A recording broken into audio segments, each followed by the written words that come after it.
ने इजराइल को जाने वाली शिपमेंट को रोक दिया है। एक ऐतिहासिक यहाँ पर कदम उठाया जा रहा है। जानेंगे क्या चल रहा है यहाँ पर। तो वहीं दूसरी तरफ भारत ने तो चाइना के साथ उल्टा ही कर दिया है। जानेंगे जियोपॉलिटिक्स में क्या कुछ चल रहा है। हमेशा की तरह जानने को मिलेगा बहुत कुछ। आइए जानते हैं इन खबरों को विस्तार से। दक्षिण अफ्रीका के राष्ट्रपति सिरिल रामाफोसा, मलेशिया के प्रधानमंत्री अनवर इब्राहिम, कोलंबिया के राष्ट्रपति गुस्तावो पेट्रो ने इजराइल के हथियारों की एक खेप को रोक दिया है जो अमेरिका से इजराइल जा रही थी। इन नेताओं ने इजराइल की गाजा में सैन्य कार्रवाई की निंदा की है। इसे अंतर्राष्ट्रीय कानून का व्यवस्थित उल्लंघन करार दिया है। उन्होंने विश्व शक्तियों, विशेष रूप से अमेरिका पर इजराइल को राजनीतिक और सैन्य समर्थन देकर इस हमले को सक्षम करने का आरोप लगाया है। ये कदम ट्रंप के उस खुले समर्थन के बावजूद उठाया गया है जिसमें उन्होंने इजराइल को हर संभव सहायता देने का वादा किया था। तीनों नेताओं ने संयुक्त बयान में कहा, या तो हम सब मिलकर काम करते हैं या फिर ये अराजकता बढ़ती जाएगी। दक्षिण अफ्रीका ने इसे मानवता के खिलाफ अपराधों के रूप में देखते हुए अंतर्राष्ट्रीय आपराधिक न्यायालय में इजराइल के खिलाफ कार्रवाई की मांग की है। मलेशिया ने इस कदम को फलस्तीनी लोगों के साथ एकजुटता बताया, जबकि कोलंबिया ने गाजा में नरसंहार को रोकने के लिए तत्काल वैश्विक हस्तक्षेप की अपील करी। ये कहा जा रहा है कि ये घटना ट्रंप प्रशासन के लिए एक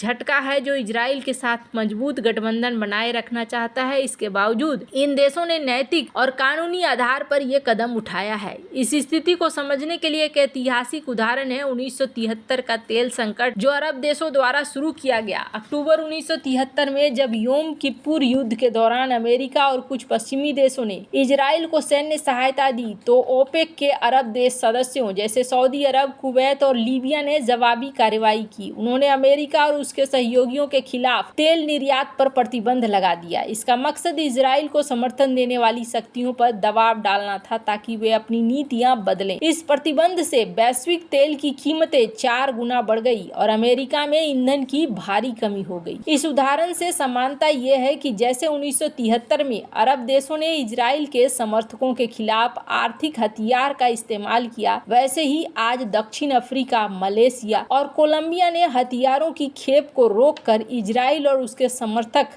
अमेरिका पर दबाव बनाने की कोशिश की। दोनों ही मामलों में छोटे या मध्यम शक्ति वाले देशों ने एक बड़ी शक्ति के प्रभाव का विरोध करने के लिए सामूहिक कार्रवाई की। हालांकि 1973 में ये कदम आर्थिक था, जबकि 2025 की यह घटना सैन्य आपूर्ति पर केंद्रित है। ये कदम ट्रंप के इजराइल समर्थक रुख के खिलाफ एक स्पष्ट संदेश है। ऐतिहासिक रूप से 1973 के तेल संकट ने दिखाया जब देश एकजुट होकर कार्रवाई करते हैं तो बड़ी शक्तियों को प्रभावित करते हैं। आज दक्षिण अफ्रीका, मलेशिया और कोलंबिया का ये कदम इसी तरह की एकता को दिखलाता है जो गाजा में मानवीय संकट को रोकने की कोशिश है। हालांकि उस समय तेल संकट ने वैश्विक अर्थव्यवस्था को हिलाकर रख दिया था, जबकि इस बार प्रभाव सीधे सैन्य और कूटनीतिक क्षेत्र में दिख रहा है। यह घटना यह भी संकेत देती है कि ट्रंप का इजराइल समर्थन वैश्विक स्तर पर विवादास्पद बना हुआ है। जैसे 1973 में अरब देशों ने अमेरिकी नीतियों को चुनौतियां दी थी, वैसे ही आज ये 3 देश ट्रंप के नीतियों के खिलाफ खड़े हुए हैं। ये कदम न केवल इजराइल की सैन्य कार्रवाई को प्रभावित कर सकता है, बल्कि अमेरिका के साथ इन देशों के संबंधों को तनावपूर्ण बना सकता है। ये वैश्विक शक्ति संतुलन में बदलाव छोटे देशों की बढ़ती भूमिका को दिखलाता है। जैसे 1973 में अरब देशों ने अमेरिकी नीतियों को चुनौतियां दी थी, वैसे ही आज ये 3 देश ट्रंप की नीतियों के खिलाफ खड़े हो गए हैं। ये कदम न केवल इजराइल की सैन्य चुनौतियों को है, बल्कि ये चीजें दिखा रही है कि अब चीजें खिलाफ जा रही हैं। जहां एक तरफ ये सब कुछ चल रहा है, वहीं दूसरी तरफ भारत ने पहली बार चीन और वियतनाम को इलेक्ट्रॉनिक कंपोनेंट्स के निर्यात शुरू किया है जो एप्पल के product MacBook, airports, Apple watch, Apple pencil, iPhone के निर्माण में इस्तेमाल होंगे। ये एक बड़ा बदलाव है क्योंकि पिछले 2 दशकों से भारत इन देशों से कंपोनेंट्स और सब असेंबली आयात करता रहा है। अब मेक इन इंडिया पहल के तहत भारत एप्पल के वैश्विक आपूर्ति श्रृंखला में एक महत्वपूर्ण भूमिका निभा रहा है। एप्पल के आपूर्तिकर्ता जैसे कि मदरसन ग्रुप जेबिल, एक्सियूज, टाटा इलेक्ट्रॉनिक्स भारत में मैकेनिक्स बना रहे हैं और इन्हें चीन और वियतनाम भेज रहे हैं, जहां इनका उपयोग अंतिम उत्पाद बनाने में होता है। टाटा इलेक्ट्रॉनिक्स ने 3 साल पहले स्थानीय स्तर पर कंपोनेंट्स बनाने शुरू किए थे। अब ये निर्यात के लिए भी क्षमता बढ़ा चुका है। जेबिल, एक्सियूज ने क्रमशः एप्पल पेंसिल और एप्पल वॉच के लिए मैकेनिक्स को शामिल किया है। विशेषज्ञों का कहना है कि ये कदम भारत में इलेक्ट्रॉनिक्स विनिर्माण पारिस्थितिकी तंत्र को मजबूत करेगा और भारत को 2030 तक 35 से 40 बिलियन डॉलर के कंपोनेंट निर्यात लक्ष्य तक पहुंचने में मदद करेगा। ये भी कहा जा रहा है कि एप्पल भारत में केवल आईफोन बनाता है, जल्द ही एयरपोर्ट्स का उत्पादन शुरू करने वाला है। अन्य उत्पादों के लिए बने कंपोनेंट्स को चीन और वियतनाम भेजा जा रहा है। यह बदलाव एप्पल की उस रणनीति का हिस्सा है जिसमें वो अपनी आपूर्ति श्रृंखला को चीन से बाहर विविधता देना चाहता है। पिछले 2 सालों में एप्पल ने भारत में आपूर्तिकर्ताओं का नेटवर्क बढ़ाया है। इसमें सनवोडा और फॉक्सलिंक और सॉलकॉम्प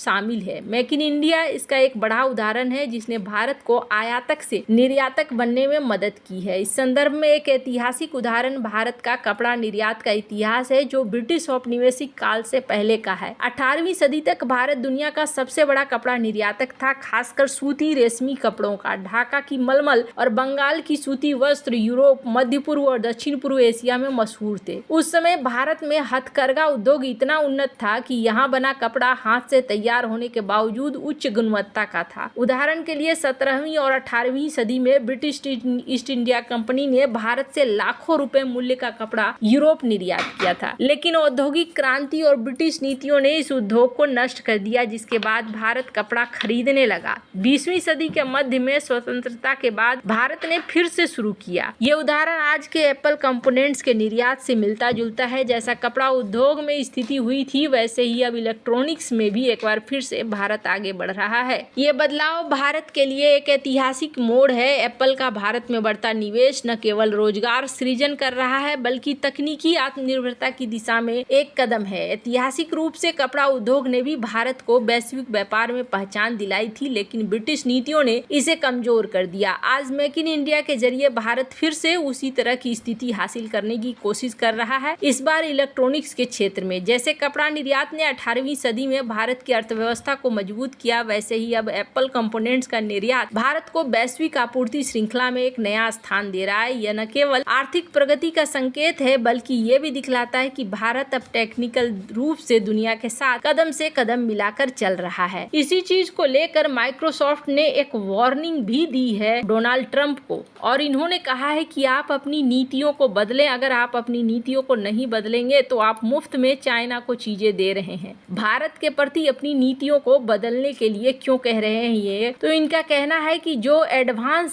सेमीकंडक्टर या चिप के लिए जो प्रतिबंध लगा रखे हैं डोनाल्ड ट्रंप ने, वो सही नहीं है। एआई को लेकर Bharat, UAE, Israel, Switzerland, Singapore को नुकसान पहुंचा रहा है, और ये जो एडवांस टेक्नोलॉजी को रोक रहे हैं, इससे कहीं ना कहीं आगे बढ़ने में दिक्कत होगी और चाइना बहुत तेजी से आगे निकल जाएगा। ये बात भी कही गई है कि अमेरिका जो कंपटीशन चाह रहा है, वो कंपटीशन में कहीं पीछे ना रह जाए। और एक बार फिर से COCOM, coordinating committee for multilateral export control, ये जो आप लगा रहे हैं कुछ वैसा ही है जैसे पहले आपने लगाया था, और इससे बहुत ज़्यादा नुकसान हुआ था। तो इस चीज़ को अब एक बार फिर से लगाने की कोशिश ना करिए, इससे अमेरिका को ही नुकसान होने वाला है। वैसे आपको क्या लगता है, क्या माइक्रोसॉफ्ट ठीक कह रहा है या नहीं?